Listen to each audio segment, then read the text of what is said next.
You're listening to an Airwave Media Podcast.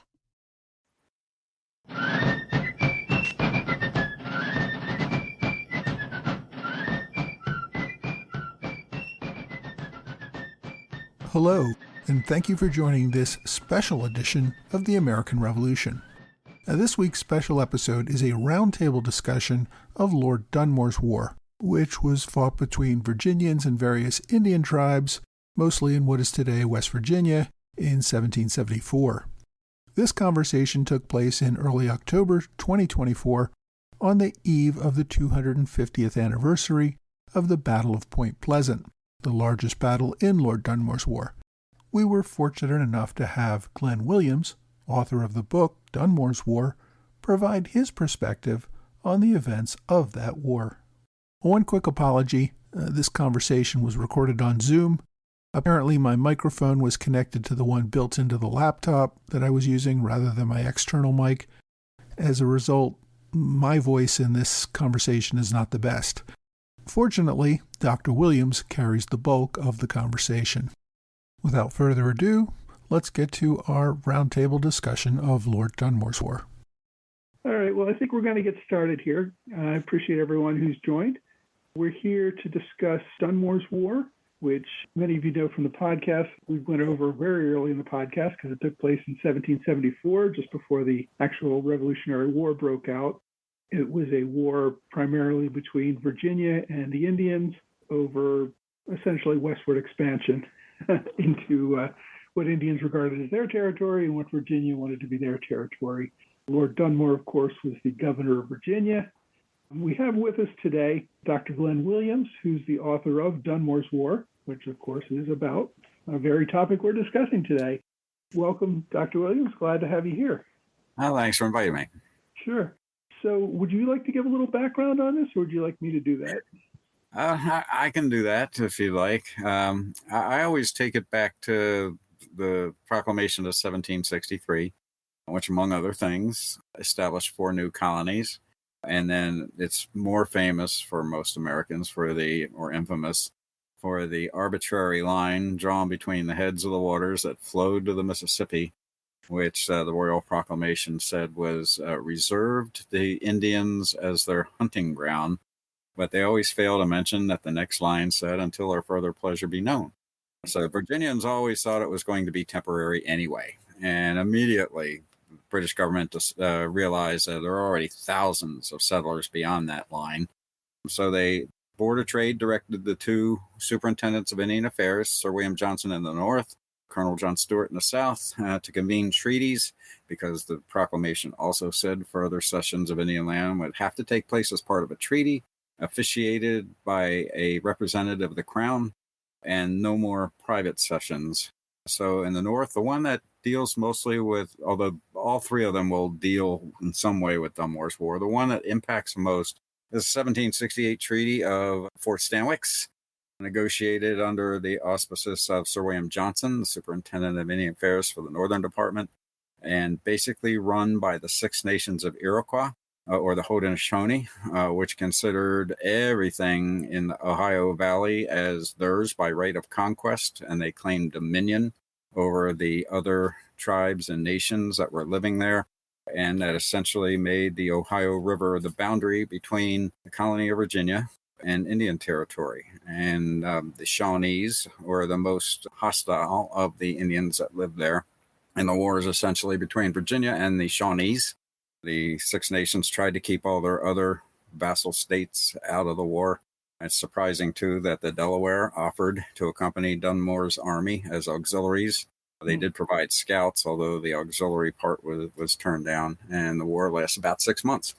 The Iroquois, I guess, they're based in upstate New York, but you're right, they really claim everything. And I think a lot of the trouble kind of got started because they were giving away land that essentially belonged to other tribes that they claimed ownership over. They claimed dominion over. If you read Conrad Weiser's explanation of how the Indian polities in North America worked, for instance, he says the 6 nations, 5 nations at the time, conquered the Delaware and take them into the Confederacy. And he says they, since they beat them in battle, they ritually took away their breech clouts and put petticoats on them. When they talk sternly to them, they call them women. When they talk gently to them, they call them nephews, kind of reinforcing that superior subordinate relationship. He says that the Shawnees were never brought into the Six Nations. However, the Six Nations permitted them to return after they were dispersed during the Beaver Wars in the 17th century. They were permitted to return to the Ohio Valley and live on land the Iroquois granted them as long as they lived under their dominion. And then the next line, Weiser says, for which the Shawnees mortally hated them. Yeah. The Royal Proclamation of 1763, that was a result of Pontiac's rebellion, right? And the French and Indian War, because it also created 4 new colonies, East and West Florida, Quebec, and the island of Grenada in the West Indies. And when we talk about the province of Quebec, we're not talking about current Canada. Well, we're talking about the current province of Quebec in Canada, but the current states of Ohio, Illinois, Indiana, Michigan, and Wisconsin, which fell into whose royal charter? Virginia's.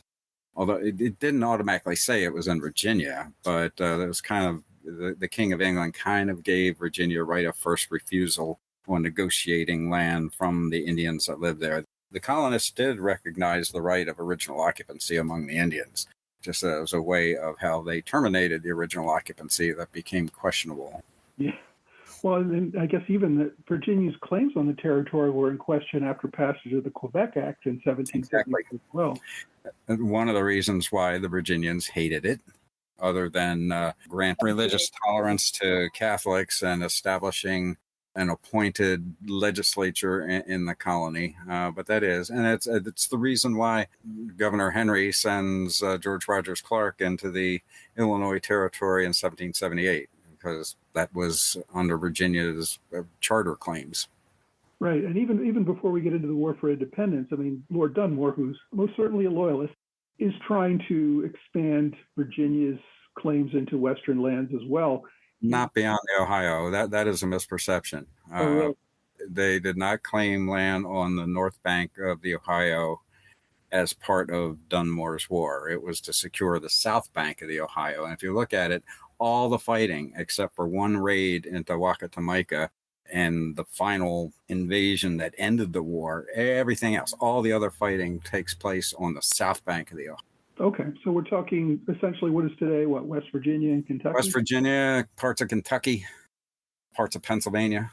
Pittsburgh and environs was taken over by the Virginians in 1774. I was taken over before that, but more rigidly established in 1774 as the Western District of Augusta County, Virginia. Okay, and around this time they were trying to establish a new state or a colony of Vandalia, is that right? Well, there were 2 colonies they attempted to establish. The first was called Indiana, which took up a lot of what is current West Virginia. And then Vandalia would be the 14th colony and an inland colony that was trying to be established by a business concern of people in Philadelphia and London. That would have included the forks of the Ohio and gone down most of what is West Virginia now to Point Pleasant. And then I forgot what the eastern boundary would have been, but it would have been somewhere along the mountains. Okay. So with all this western expansion from Virginia and with the Indians claiming this land as their own hunting ground, there was obviously a lot of conflict going on. What exactly set off what became Lord Dunmore's War? What was the incident?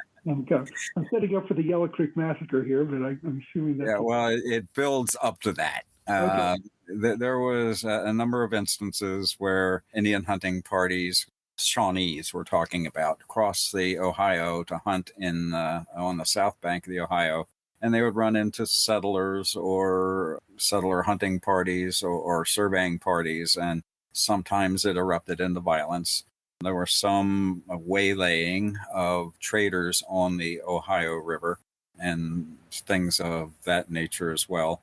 Also, William Russell and Daniel Boone were going to lead a party to establish a settlement in Kentucky, and they were moving in 3 different groups. One of the groups got ambushed by some Indians Both Russell's and Boone's sons are killed in that ambush. That happens in 1773. Kind of interesting that it hits the newspapers in Williamsburg the same time the Boston Tea Party does.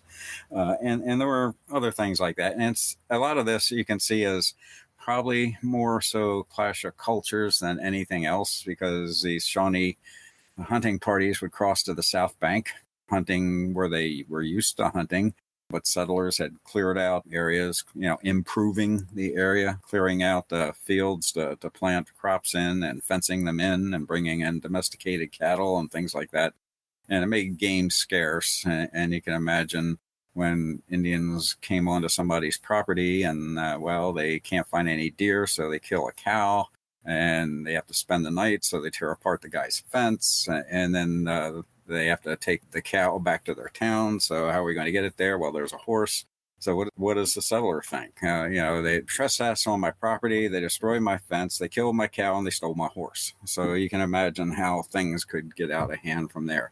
Now you bring up the Yellow Creek Massacre. That's probably the proximate cause of the war.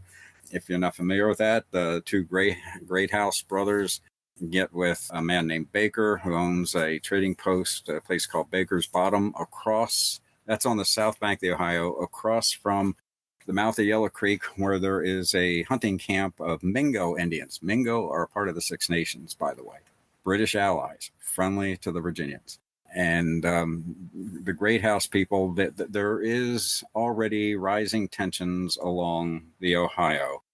Lord Dunmore puts out a proclamation for all the militia to be on their guard. Captain John Connolly, who commands the militia in the district of Pittsburgh and environs, puts out a similar order to his militia captains, pretty much saying it looks like there's going to be a war, so be on your guard. Some people take this that a war has already started, including these Greathouse brothers. They don't care to tell the difference between Shawnees and Iroquois, so they cross over to invite some of the Mingo from Yellow Creek to come over to have a party. Some people say they invited them to a marksmanship contest. Some say they just had a party and got them. Well, eventually they got them all drunk and murdered them all the ones they invited over. And some of them were relatives of a leading warrior of the Mingo named Logan. Logan immediately swears revenge. He puts together a war party of about 40 warriors. He's going to go to war against Virginia, and he's going to strike at some settlements. The Shawnee have been itching to go to war with Virginia now for a while, so they join in too. And they eventually become the senior partners of this alliance. Not all the Mingo take part in this war, but those 40 warriors that follow Logan do. And that's pretty much how the war breaks out, is following this massacre of innocent Indians at Baker's Bottom across the river from Yellow Creek. Yeah, as you say, these were relatives of Logan's who I guess was pretty friendly with the colonists, the settlers, until this time. Yeah, the Cooney, who was Logan's, they think his sister, was good friends with Mrs. Baker.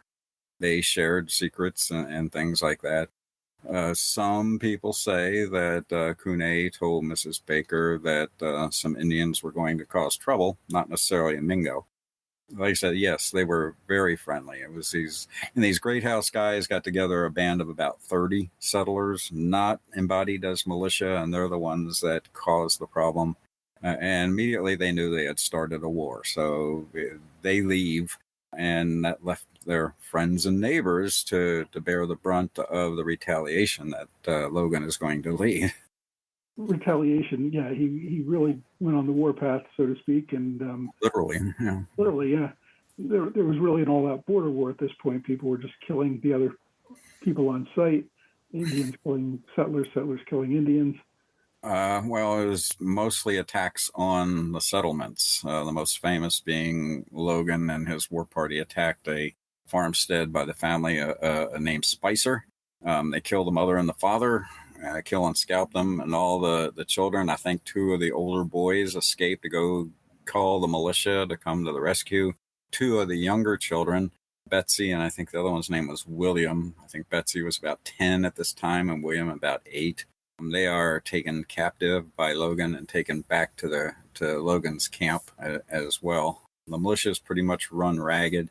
trying to respond to these raids on the South Bank. So they eventually do what was called forting up, where the settlers would go to the local forts, either military installation type forts like Fort Fincastle, or private forts on private property like Briquette's Fort for defense. And also they were encouraged to not abandon their farms. So they would go out from their farms, go out from the fort every day, work their fields, go back in the fort at night for protection.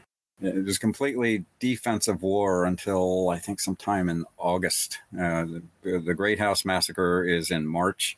The first time Virginians crossed the Ohio to the North Bank, I think, is in August, when Angus MacDonald, major in the Frederick County Militia, leads a force of 400 militiamen to the North Bank, and they raid the village of Wacatamaica on the Muskingum River. Didn't do much. Didn't bring the war any closer to being finished, although tactically it was a success. But it's what convinces Dunmore the only way they're going to end the war is by a major expedition into the North Bank directed against the principal town of the Shawnees at Chillicothe on the Scioto River. Dunmore wants to call up a real army of Virginians. He actually wants to make an army of regulars out of them, I think, at one point. Right. Yeah, Dunmore goes to it goes to the General Assembly, and he wants to create a force of provincial regulars. And this gets garbled a lot by some of the popular histories. They say the House of Burgesses didn't want to support the war. Well, they didn't want to hire regulars because you have to pay them as soon as they come on duty, and you have to keep paying them until you discharge them after the war is over. So the Speaker of the House of Burgesses tells Dunmore, you have the authority to call out the militia. And the House of Burgesses will be obligated to pass the necessary laws to impose the taxes, to raise the money, to pay them. The advantage to using militia is you can pay them in arrears and not up front as you would regulars. So that's why it's a militia army that does most of the fighting in this war. Right. You only have to pay them for the actual time they're in the field. As soon as they go home, their pay stops, which, unlike right, who are regularly paid and regularly serving. Yeah. The other problem, I guess, the governor had with the Burgesses at the time was that the Burgesses weren't entirely focused on this. They were focused on matters in Boston and all sorts of other things, which kept forcing the governor to shut down the House, right? Yes and no. The militia law had expired in 1772, I think. It didn't mean that the militia went away. It meant that they had to renew, extend, continue, or replace the militia law. And the House of Burgesses had been prorogued a few times, which means it was kind of put on hold and then brought back. Yes, there was the thing that precipitated Dunmore dissolving the Burgesses in June of 1774 was they voted to hold a day of fasting and prayer in support of Boston, the day that the Boston Port Bill went into effect. But, that wasn't, I wouldn't say, more of their focus. They were more focused on what was going on in Virginia. But since it reflected poorly on the British government, Dunmore dissolved them. Now, some people think that dissolve meant abolish, which it didn't.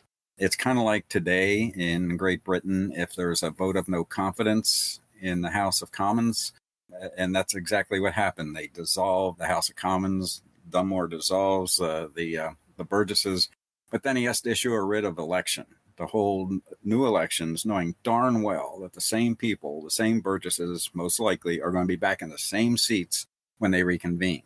It's one of those yes and no things. The unfortunate part for what we're talking about here is the militia law gets put on hold for yet another session until Dunmore calls the General Assembly back into session, which will happen in June of 1775. So he basically raises the militia army on his own authority then without... No, he by law, he could raise it. There's two basic laws that govern the militia. The Act for the Better Disciplining of the Militia, which we refer to as the Militia Act. And then there was the Act for the, I forget the exact title, but it's for the defense of the colony against invasions and insurrections. It pretty much tells the governor how he can use the militia operationally.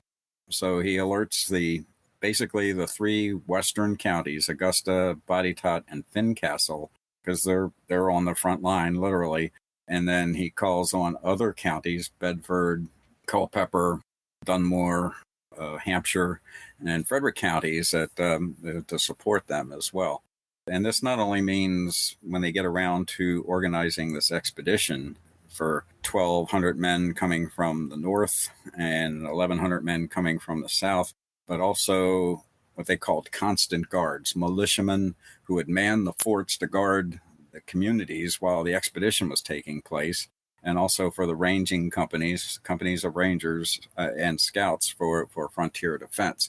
Those are also called up for full-time military duty as well, at first paid by their counties, and then once Dunmore issues his proclamations, and they become the responsibility of the colony to pay for. So they're militia and colonial service.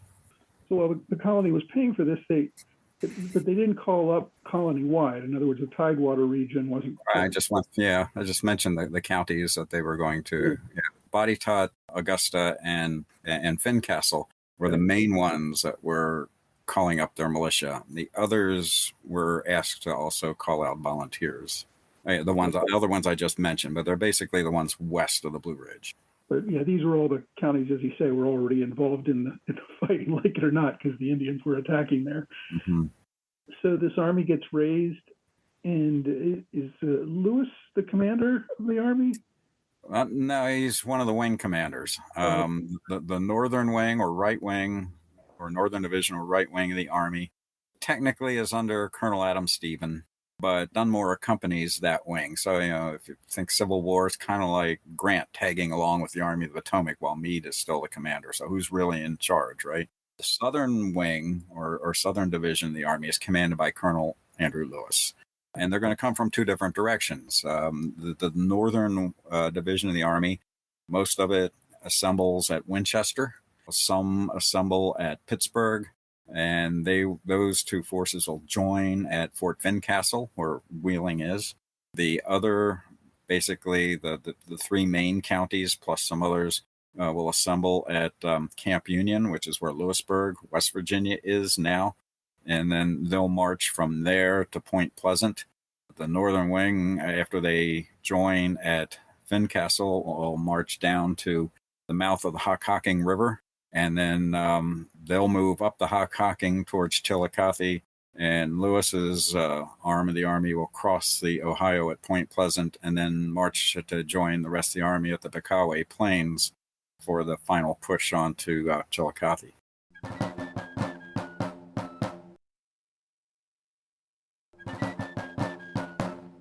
Okay, so the one really big battle of the war is Point Pleasant, which the anniversary of which is tomorrow. The 250th anniversary. Yeah. That just involved the Southern Army under Lewis, right? That's correct. Okay. The Northern Army started marching, I think, about the same time the battle was going on. And they had already gone several miles when Lewis's messengers catch up to them to tell Dunmore about the battle at Point Pleasant. Was Logan in charge of the battle for the other side, or was it somebody else? No, Cornstalk, the Shawnee's main military commander, was in charge of the Indians at Point Pleasant. Logan was off raiding settlements in Fincastle County at the time the battle was going on. He's not at the battle at all. The two wings of the Virginia Army are on the march. Cornstalk scouts are very good. They kept him informed of everything that's going on. By the time everything's said and done, you have 1,200 coming down from Pittsburgh and Wheeling, and 1,300.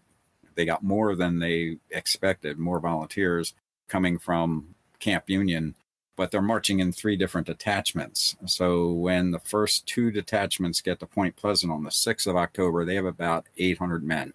Cornstalk, on the other hand, sees, okay, I have about 800 warriors, not counting with what's Logan raiding settlements in Fincastle County.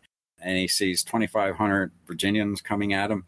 The only way he's going to do anything and defeat this Virginia army is to hit one and then the other. He elects to attack Lewis's division of the army first, especially since they only have about 800 men at Point Pleasant. And he leads his 800 warriors down to the Ohio. They cross over the Ohio on rafts. They set up a camp on what was Old Town Creek, just north of Point Pleasant, about 4 miles from where the Virginians set up their camp.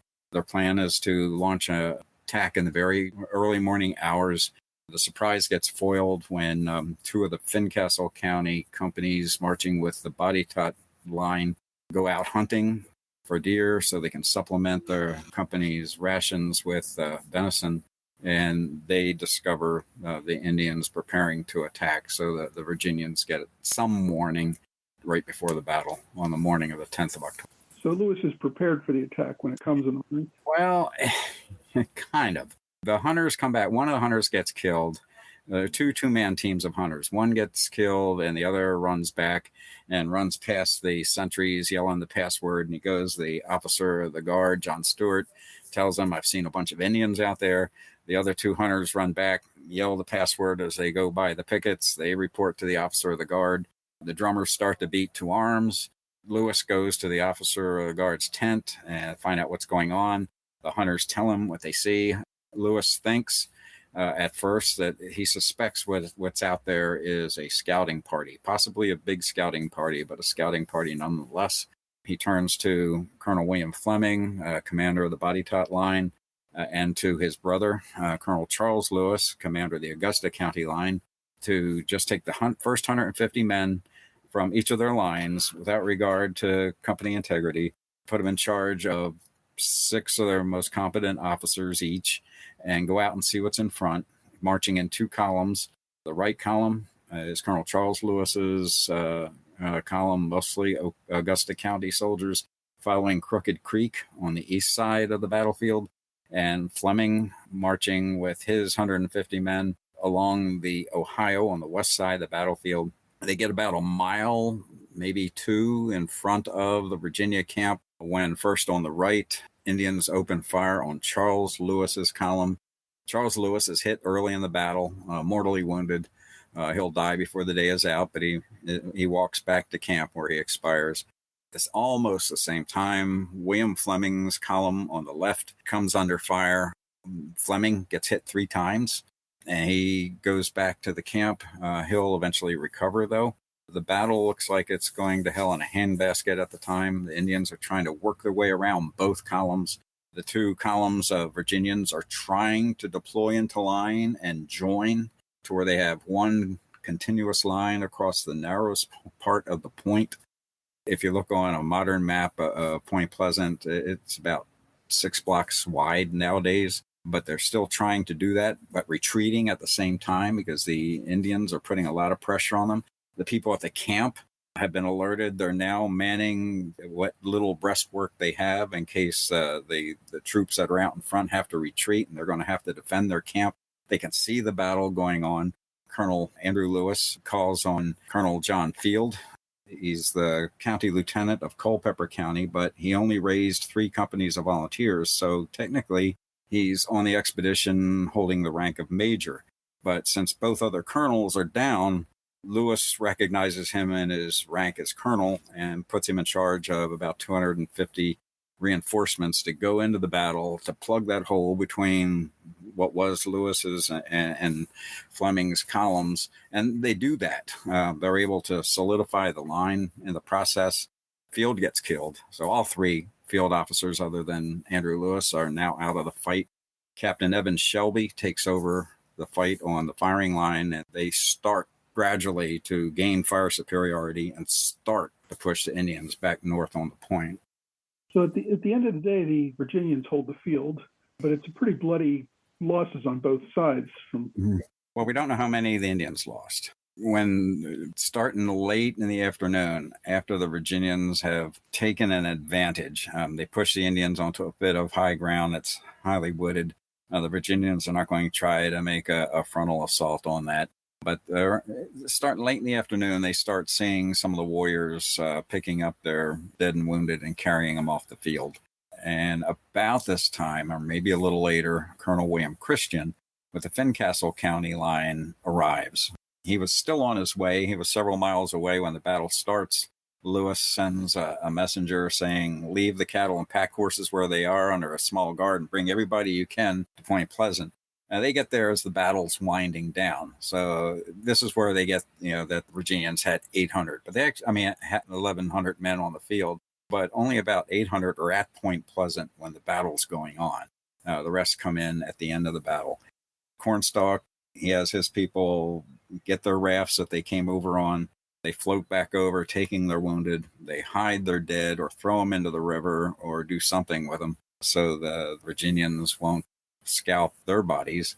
The Virginians, I think, lose about 87 men killed. I forgot exactly how many wounded. They take about 20% casualties in the fight, so it's pretty bloody. As you said, when Lewis sends a messenger to Dunmore to say he's been in this engagement, he says, I'm not going to be able to cross the Ohio to join you at the Pickaway Plains until the rest of the cattle and pack horses move up and we take care of our dead and wounded, bury our dead and take care of our wounded.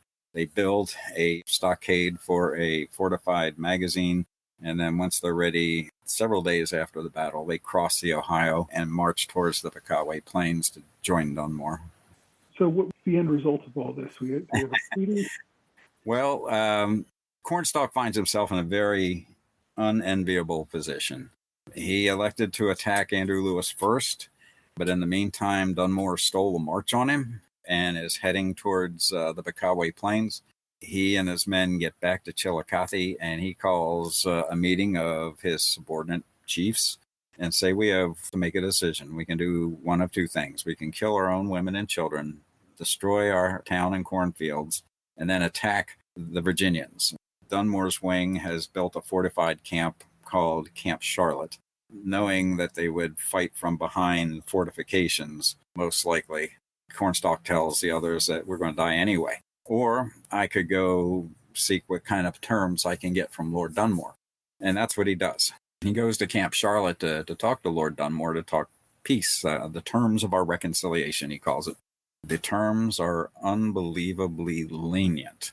There's no demand for Shawnee land on the north bank of the Ohio.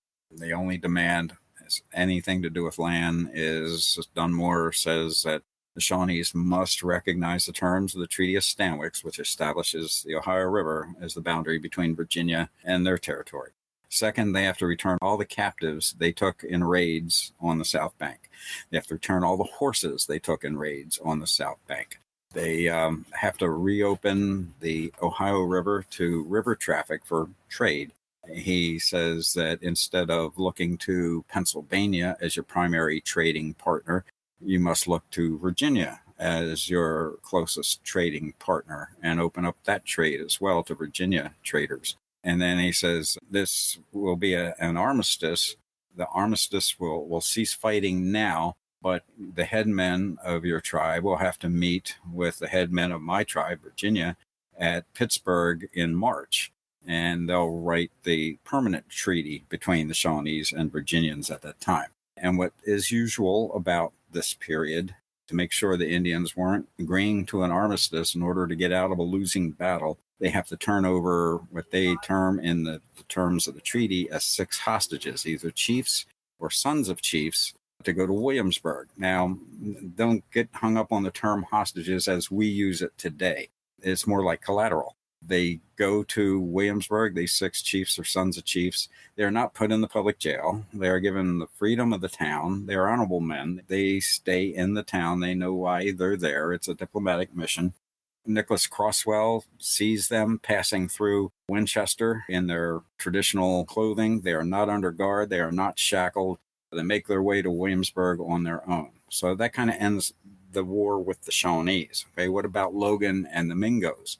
They are involved at this point. Logan doesn't want to give up.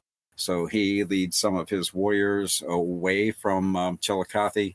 Dunmore sends a Major William Crawford to track them down, which he does, catch up to him.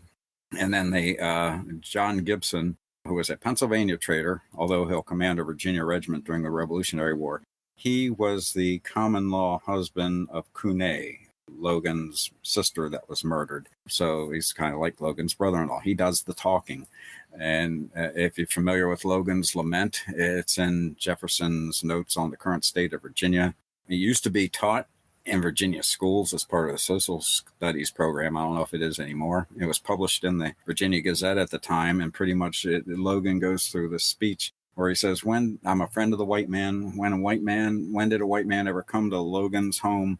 And if he was hungry, I didn't give him something to eat. Or if he had to have a place to sleep, I'd let him stay at my house. Or if he was missing a coat, I'd give him. It kind of reads like the Gospel of Matthew. And Logan ends his fight at that time. Oh, the other thing that I already mentioned, that part of the terms of the treaty was the captives had to be repatriated. I mentioned about Betsy and William Spicer earlier that were captured by Logan. Betsy Spicer gets repatriated, goes back to Virginia. Her little brother, though, was adopted into an Indian family, and he decides to stay with his Indian family and not be repatriated. He'll visit her a few more times as they get older, but he stays with his Indian family. Obviously, Logan was in this mostly out of vengeance for what was done to his extended family. Exactly. What did Cornstalk and the Shawnee hope to get out of this? Because certainly they knew they were going to be outnumbered in any kind of war with Virginia. Well, they were trying to build a confederation. They appealed to the Miamis and the Cherokees and the Delawares. And just before the war really gets underway, between the Yellow Creek Massacre and, say, Angus MacDonald's raid on Chillicothe, so probably around June or so, Sir William Johnson calls a conference at Johnson Hall in the Mohawk Valley, where the Six Nations of Iroquois pretty much tell all the tribes that are under their dominion in Ohio to stay out of the war. You know, we are British allies. We don't want you to fight the English, and that means Virginians. And if you do, you'll answer to us militarily, diplomatically, economically. Yes, there'll be a few individual warriors like from the Miami or the Delaware and all that will join with Cornstalk, but the tribes themselves don't. And in fact, like I mentioned before, the Delaware, White Eyes and Captain Pipe go to Dunmore and offer to bring Delaware warriors as auxiliaries to the Virginia Army on the northern wing.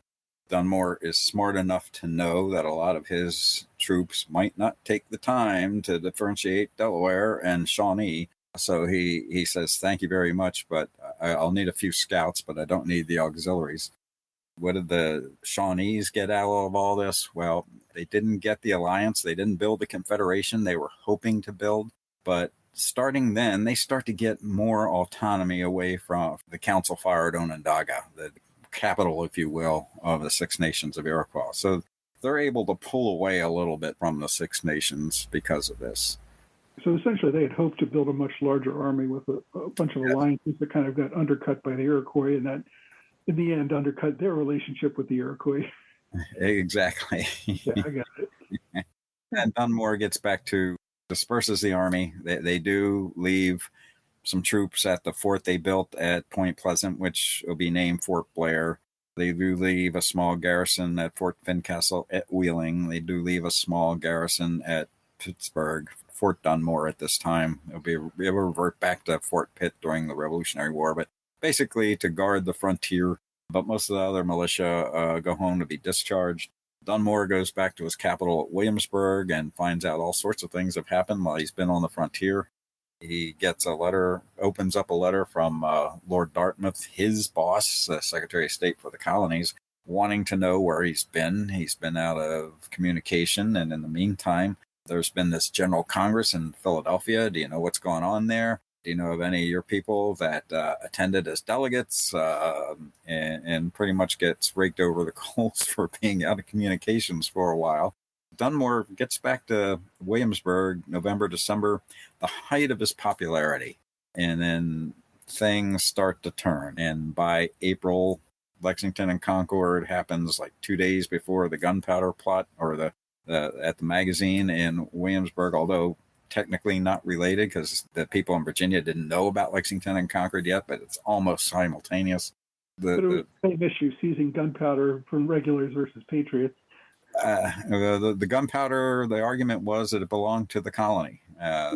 Moore claimed it was the King's magazine, and the Virginians said, no, it's the Colony's magazine. That was the crux of the situation. That's a story for another day. Oh, yeah. But this shows the slide to where Dunmore slowly becomes the villain that they interpret him as in Williamsburg today. Whereas if you backed up a few months, he would have been at the height of his popularity. Does anybody else have questions for Glenn, Dr. Williams? I do. Did I miss it? I know it's nobody really knows, but what were the casualties like among the Virginians on the what was it, the right wing, the southern wing, under the command of Southern wing is the left wing. yeah, I'm sorry. The ones that fought at Point Pleasant, right? Yeah. Who is commanding the Augusta troops? When the battle starts, it's Charles Lewis, Andrew Lewis' brother. But he gets mortally wounded in the opening fighting. And so then I presume more of Lewis's brothers, who was the commander, more of the Virginians got involved in the fight. So it wasn't just the 150 or so that started out. Okay, 150 starting in two columns of 150 each. One starting from the right side of my mirror image. One starting from the right side of the encampment, and one starting from the left. I got it. Okay. Left or to the west along the Ohio is under the command of William Fleming. It's mostly Botetourt County. With some Fincastle. There were two companies of Fincastle troops that were attached to the Botetourt line when they first left Camp Union. So there's a couple, it's mostly Botetourt with some Fincastle on the left. It's almost all Augusta on the right. Initial contact, but then Andrew Lewis, sends John Field with 250 reinforcements into the battle. To plug the hole between the two columns, and that will involve more of each Botetourt and Augusta County lines and more of the Fincastle and Bedford County. So amongst all those troops, the initial contact and then the reinforcements, did anybody ever put together some idea of what the casualty breakdown looked like for the Virginians? It's on the monument there at 2ND Way Park. I think it's like 87 killed in action and I think more than 100 wounded. I think. I'm trying to remember. It was, for battle of this type, it was high casualties on the part of the Virginians. Yeah. And like I mentioned earlier, we don't know how many Indians were killed in action. Right. That seemed to be the way they always were, whether in Ohio or anywhere else. Wyoming. All right, thanks. I have a question. Got an answer. I don't know. If I heard right, you said that the terms offered were very lenient. Is that correct? That is correct. And can you why were they so lenient? Well, first of all, as far as the Virginians were concerned, it was a defensive war. They looked on the Treaty of Fort Stanwix as having established the Ohio River as the boundary between Indian Territory and area open to settlement. So that's all they were doing, was to defend that. And at the very beginning of the war, following the Yellow Creek Massacre, all the action takes place, except for the one raid on Wakatamika. All the action takes place as raids or ambushes on the south bank. The Virginians were trying to defend the settlements on the south bank, and to their main thing in the terms of the treaty was for Cornstalk and the Shawnees to recognize the 1768 Treaty of Fort Stanwix as having define the boundary between them and Virginia. Okay, thank you. That's very different from, say, the war that took place in the Carolinas against the Indians down there a few years earlier, where they basically forced the losing natives to cede a whole ton of new land to the colony. One question I have, I read somewhere that Colonel Lewis accused Dunmore of setting him up to be slaughtered so that Dunmore could then avenge him or something in the future. Is there any truth to that? Or No. Okay. That is apocryphal, which came up probably well after the Revolutionary War. At the time, if you look at what's going on in Boston and Philadelphia, the Americans are looking for what? Redress of grievances. Okay, war is not on the horizon between the colonies and Great Britain yet. They're still trying to work it out diplomatically. The British, the colonists still consider themselves loyal British subjects. When the Continental Congress reaches its end, they send petitions to the House of Commons, to the House of Lords, and to the King, all three expressing their undying loyalty and only the request for redress of grievances, basically to lift the coercive acts. And if they don't, then they're going to resort to peaceful means with the Continental Association, starting with the non-consumption and non-importation of British goods. And if that doesn't work, the following spring, to follow that up with a non-exportation agreement of American goods to Great Britain and Ireland. Remember, all this is taking place under the British system of mercantilism, where the colonies exist to feed natural resources to the mother country that turn them into finished products to sell worldwide, but also in their protected market back in the colonies. So that would disrupt that. That's how the colonists defeated the Stamp Act, and that's what they were trying to do with the Townsend duties, initially with the Sons of Liberty working against the importation of tea. Once the coercive acts are put into place, then the Americans are going to try non-importation, non-exportation again. Right. That was the reaction to the coercive acts was, let's get together in Continental Congress and come up with a coordinated boycott across all the colonies. Exactly. That's the Continental Association is what does that. Interestingly enough, first thing to be hit on the importation of British goods was also the importation of slaves, because Great Britain enjoyed a monopoly on the slave trade. So that included the non-importation of African captives for the slave trade. So much for the 1619 project, you know. Yeah. Well, the Virginians have been actually trying to stop the slave trade for. They tried in 1771, I think. Yeah, it wasn't out of any noble purposes. I think they just wanted to keep the value of their own slaves up and not let that too. Yeah. Well, interestingly enough, when they did that, when they wanted to outlaw the importation of African slaves, it was signed off on by Lord Dunmore. It was disallowed by the king. That was one of Jefferson's. That's why it's in the Declaration of Independence. Yeah. The criticism of Dunmore in Dunmore's War was maybe a post hoc effort to sully his reputation even more, since he turned out to be such a...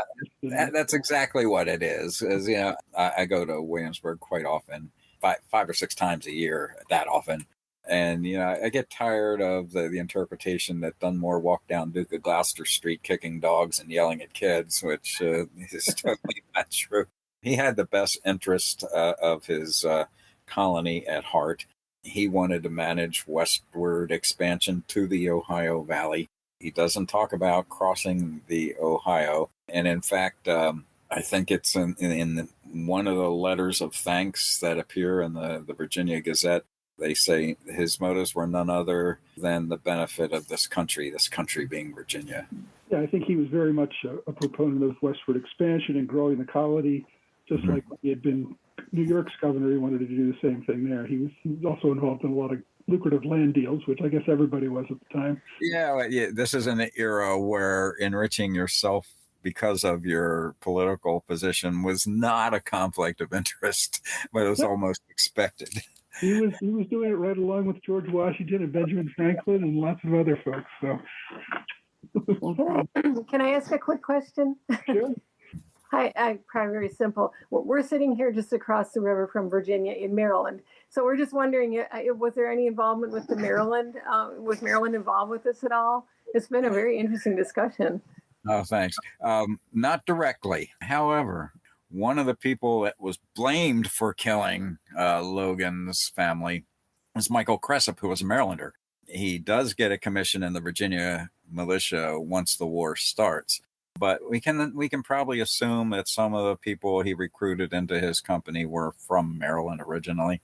Evan Shelby, who takes over the Battle of Point Pleasant, he was in the Maryland forces during the French and Indian War, and then he migrates down into Virginia and the Nonchalucky area of western North Carolina. But he considers himself a Virginia at that point. But he was originally from Maryland.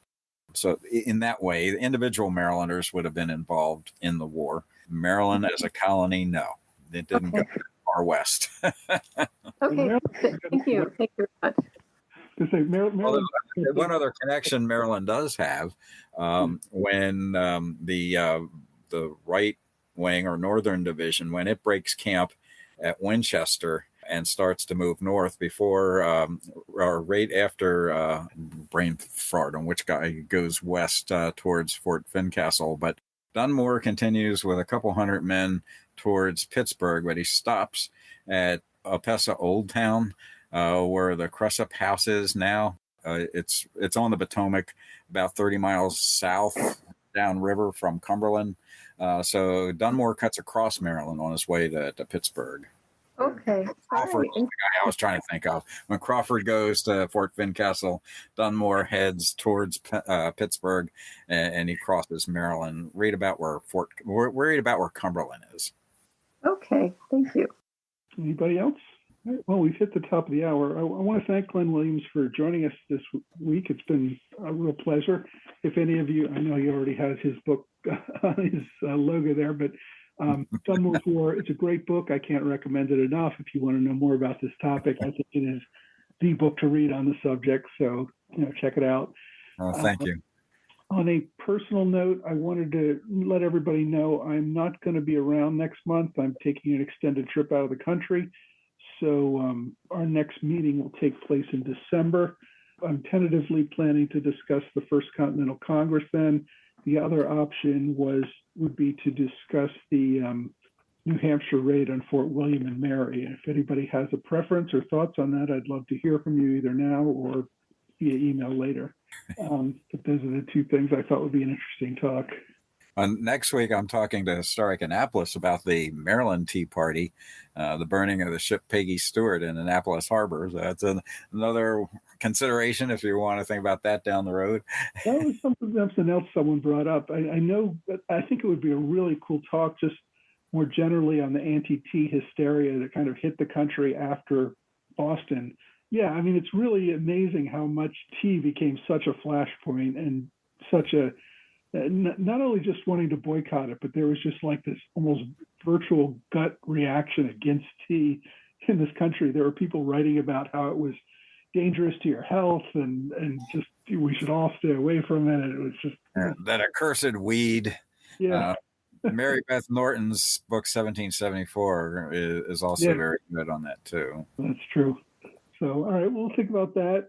Thanks again, Glenn Williams, for your time tonight, and look forward to seeing everybody else at our next meeting in December. Thanks, everybody. Have a good evening. Thanks again for listening to our discussion on Lord Dunmore's War. Once again, I'd like to give my special thanks to Dr. Glenn Williams for participating in this discussion. If you want to read more about this topic, please get a copy of his book, Dunmore's War. These live roundtables are conducted, usually monthly, on Zoom. If you want to receive an invitation so that you can participate live and ask questions, please sign up for my mailing list. There's a link to do so at the bottom of each blog episode. Go to blog.amrevpodcast.com to find it. Now, next week we will return to a regular episode. I hope you can join me again then for another American Revolution podcast.